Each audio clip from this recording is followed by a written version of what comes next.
শিয়ালকুকুরের হাতে ডিবি হারুনের কয়েক হাজার কোটি টাকার রিসোর্ট দখলে কেন নেতানিয়াহুর বাড়িতে ফের বোমা হামলা। আজ আমি কথাগুলো বিস্তারিত আলোচনা করতে যাচ্ছি। ভিডিওটি সম্পূর্ণ দেখার অনুরোধ রইল। সরকার পতনের সময় আলোচিত ডিবি হারুন কোটি কোটি প্রেসিডিয়ান রিসোর্ট এখন কুকুর শিয়ালের দখলে কেন?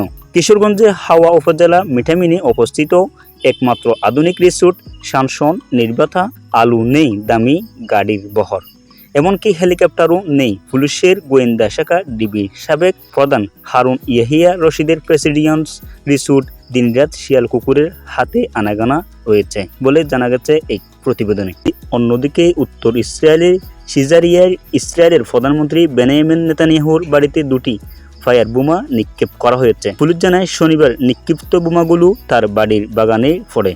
ব্রিটিশ বার্তা সংস্থা রাইটার এ খবর দিয়েছে।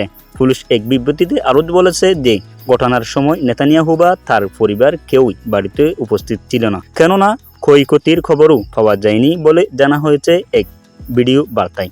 তাহলে ভিডিওটি দেখে কেমন লাগলো বিস্তারিত অবশ্যই আমাদের কমেন্ট বক্সে জানাবেন, এবং আপনি যদি আমাদের চ্যানেলের প্রথম হয়ে থাকেন আমাদের চ্যানেলটি অবশ্যই সাবস্ক্রাইব করবেন। ফেসবুক পেজটি অবশ্যই ফলো করতে ভুলবেন না। আসসালামু আলাইকুম রহমতুল্লাহি ওয়া বারাকাতুহু।